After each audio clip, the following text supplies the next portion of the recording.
Magandang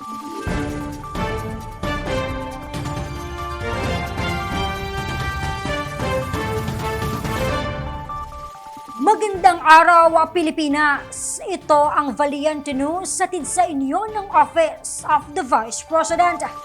Community Free Health Carnival at libreng grooming and self-care services. Ilan lamang ito sa mga inilunsad na aktibidad ng OVP BORM Satellite Office bilang bahagi ng kanilang 2nd anniversary celebration. Ang iba pang kaganapan, balikan natin sa ulat ni Jera Gomez. Ipinagdiwang ng Office of the Vice President Bangsamoro Autonomous Region in Muslim Mindanao Satellite Office ang kanilang ikalawang anibersaryo. Ang tanggapan ay unang binuksan sa publiko noong Hunyo 2023. Kaugnay ng selebrasyon, iba't ibang aktibidad ang inilunsad ng opisina. Una nito ang Community Free Health Carnival, na sinundan ng paghahatid ng libreng grooming and self-care services.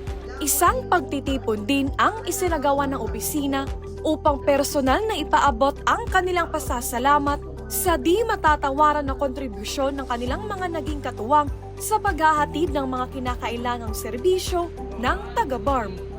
Kasama po namin kayo. You are our partners. And we are really thankful that all of you are here. Sa lahat po, maraming salamat. You are more than welcome. This home, this office is for everyone. So, thank you so much and may we have more years together.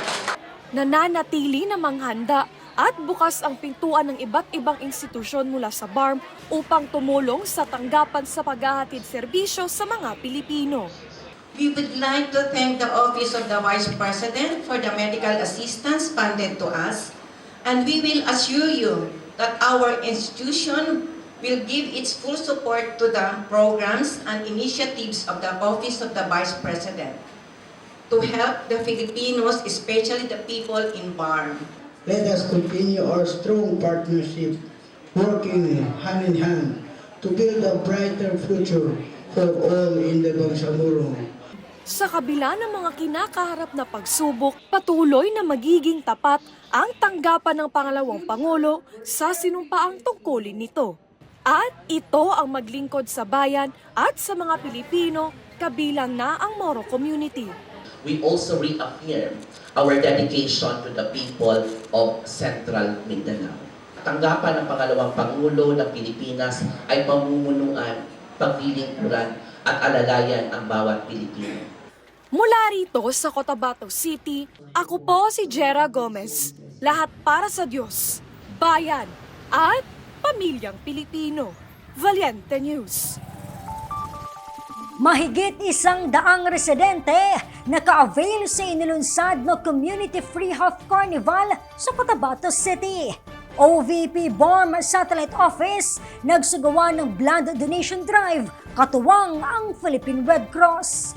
Ako si Claudette Loreto para sa makabuluhan, naninindigan at matapang na mga ulat at impormasyon. Maraming salamat!